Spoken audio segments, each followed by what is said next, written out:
Ang kwentong ito ay hango sa totoong buhay. Karanasan ito ni Noli. Taong 1996, Bacolod.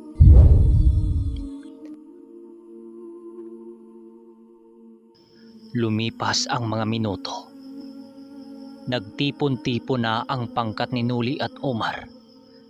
Nang mga oras na yon, nagkumustahan lang naman ang grupo sa kanilang laban ng araw na yon. Omar, kamusta naman yung panlaban nyo? May nadadali ba kayo? Tanong ng ermitanyo dito. Maayos naman, Manong. Pero mas malupit itong bata mo. Lahat niyang dalang tandang at ng grupo nito halos lumulusot lahat. Pero ayos lang naman kahit may talo kami. Dahil bumabawi naman kami sa pusta dito kay Noli. Sagot naman ni Omar dito. Ano buddy? Uwi na ba tayo? Mukhang magdidilim na rin.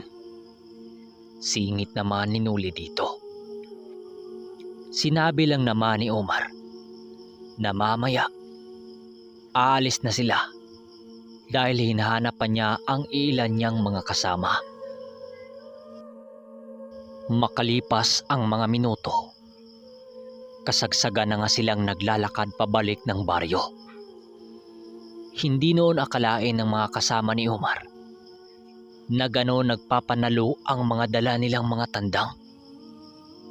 Kung sisipatin mo kasi, pawang mga normal lang na mga tao ang pangkat ni Noli. Hanggang sa nagtanong ang ermitanyo ukol sa mga nangyari sa kanilang manukan tuwing gabi dito kila Omar. Nang marinig yun ni Omar, dahan-dahan naman yung nagpaliwanag sa kanila. Mas lalong lumakas ang kutob nila dahil na rin sa salaysay ng ibang mga kasama ni Omar na nakaranas din ng ganon sa kanilang mga farm. Nang marinig yun ni Noli, doon nila napagtagpi-tagpi na ang mga nilalang na sumasalakay tuwing gabi ay iisa lang ang mga ito.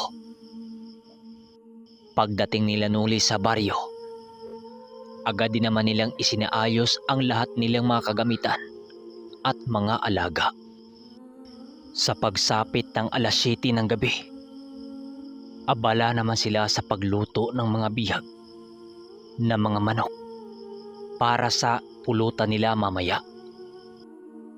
Ayos lang naman yun sa dalawang ermitanyo. Gawa ng gusto rin naman ng mga ito ang kasayahan at inuman. Bago pa man sumapit ang alas 10, matinding salo-salo at kasayahan na ang nagaganap sa bahay nila Omar. Sa pagpatak ng alas 11 ng gabi, nararamdaman na ng ermitanyo at nila Noli ang mga nilalang na gumagala sa bakura ng bahay nila Omar. Magamat alam na nilang nakapasok na yon, hinayaan na muna nila ito upang sa gayoy makapasok ang ibang mga kasama nito sa buong bakod nila Omar. May naisip kasi noon ang dalawang ermitanyo upang masikop ang lahat at walang makakatakas. Manong, hindi pa pwedeng bukas na lang kayo uwi. Maraming kasayahan sa gabing ito. Wika ni Manong Mondo habang kainuman ang dalawang ermitanyo. Hindi naman kami uwi sa ngayon, Mondo. Pero mamaya, lalabas kami. Para ito sa ikatahimik ng inyong lugar.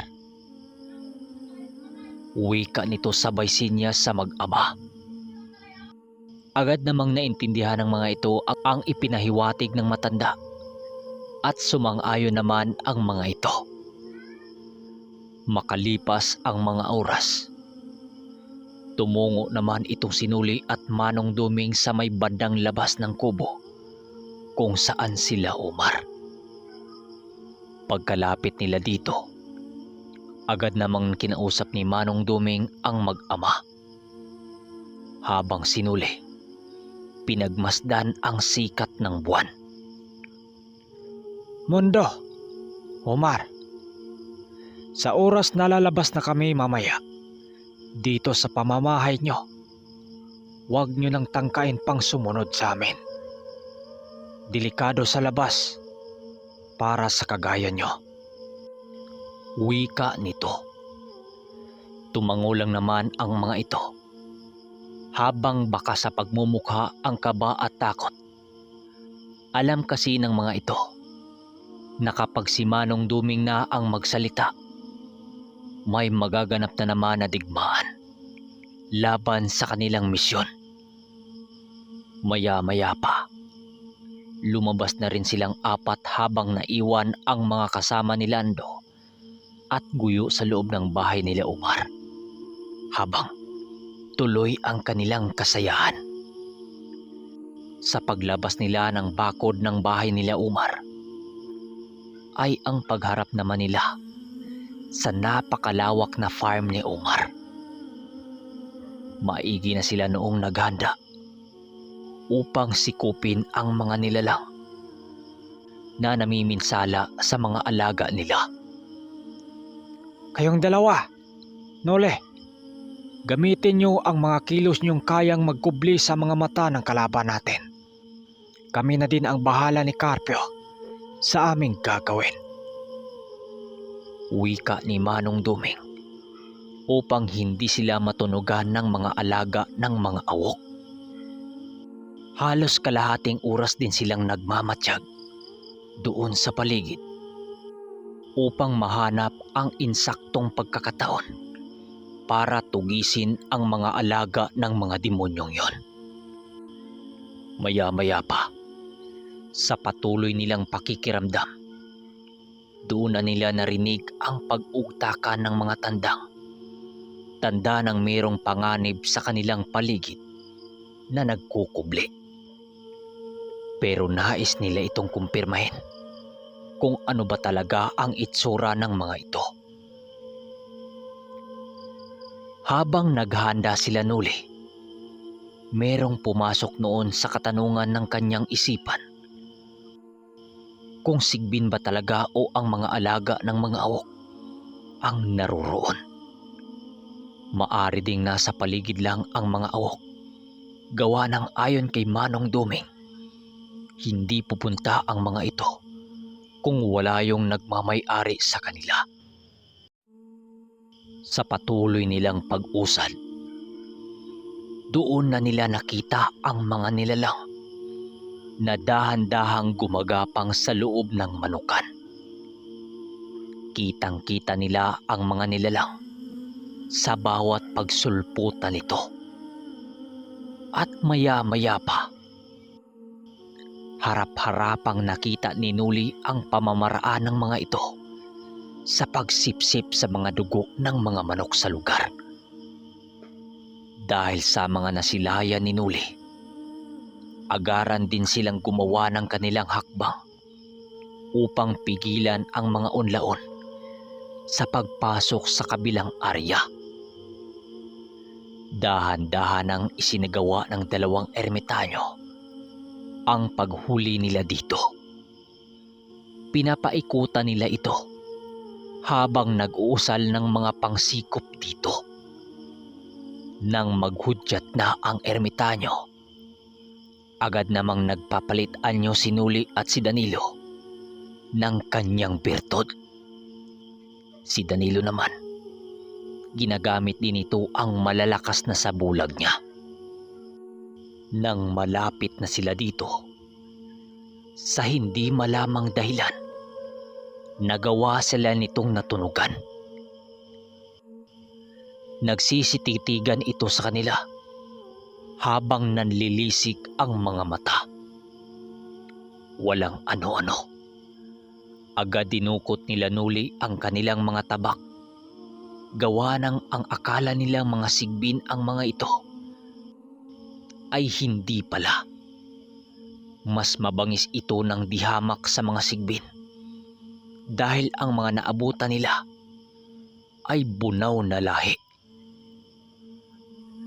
Ay mahalin tulad mo sa unlaon na kalimitang nahati sa itsura ng sigbin.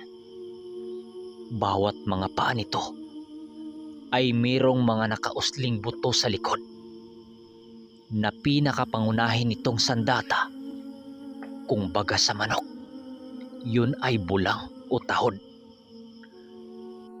Habang pinagpapaslang nila ang mga bunaw na sigbin, napakarami noong mga asong nagsisialulungan doon sa baryo.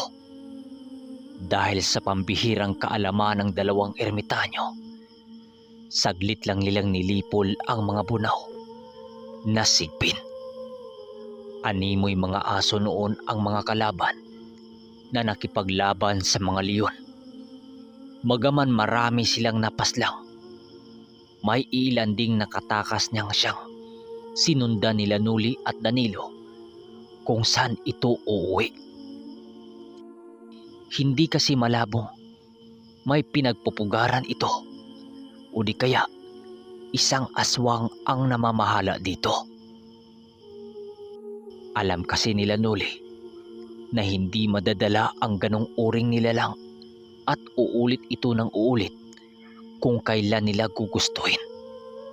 Kaya't napagpasyahan nilang hanapin ang pinag-ugatan ng mga ito.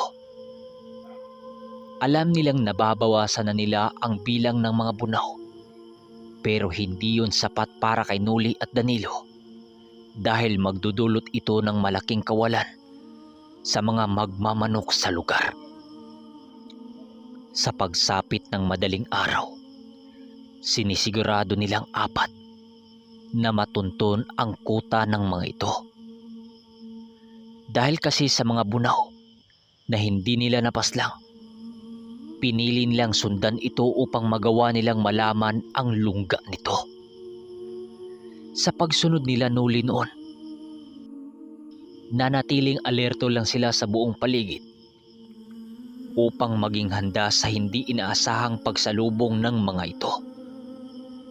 Maniwala kayo o sa hindi, 3 bundok ang kanilang tinawid, masundan lamang ang mga nilalang. Pagtawid nila sa pangatlong sapa, doon na naramdaman ng apat na malapit na sila sa pugad ng mga ito. Upang may katuwang sila sa paglalakad, pinili nila noong sa muling pagkakataon, tawagin nila ang kanilang mga gabay. Sa paglitaw ng mantiw at tikbalang sa maitim na usok, nagwika naman yun ng, "Ay, sa muling pagkakataon, tinawag niyo rin ako. Ano bang nangyari? Ilang araw niyo rin kaming hindi isinama." Wika ng mantiw na gabay ni Nuli. "Pasensya ka na, kaibigan. May mga bagay lang kaming pinagkabalaan bilang mga tao pa rin," sagot niya dito. Habang yung tikbalang na gabay ni Danilo, panay lang naman ang pagpapagaspas ng mga braso nito sa dibdib na para bang matagal na itong hindi nakaranas ng bugbog sa katawan. Ilang minuto pang pagsusunod nila sa mga bunaw, nadapo na nga sila sa paanan ng isang pampang. Habang nilakaran nila ang lugar na yon, nakapagtatakang maraming lumot sa lugar na sobrang dulas, na para bang may kung anong likido ang dumadaloy doon. Kakaiba rin ang amoy sa paligid, na amoy lansa, na para bang may bumabanaw na mga dugo doon. May narinig din silang huni ng isang ibong bukaw, na para bang isa yung alarma ng mga nilalang dahil sa kanilang pagdating. Ilang saglit pa Naramdaman na nila ang lambot ng lupa. Dahil sa naramdaman ng dalawang ermitanyo, napilitan yung patigilin na muna sila pansamantala sa kanilang paglalakad. "Bakit tayo hinto, Manong?" tanong ni Noli. Nang sinabihan sila ng tumigil, Gamitin mo ang iyong pandama sa lupa, iyo. Meron akong naamoy na kakaiba sa hangin. Magsihandaan kayo dahil nadapo na tayo sa lugar ng mga ngalaga sa mga bunaw. sagot naman ng ermitanyo. Nang akmang sasabat pa dito si Danilo, bigla na lang silang natigilan nang may biglang sumugod na mga bunaw sa kanilang apat. Mabuti na lang dahil nakabantay ang tikbalang ni Danilo at nasangga nito ang mga bunaw na sumusugod. Dahil sa bagsik ng tikbalang, nagsisitalsikan ang mga bunaw sa puno.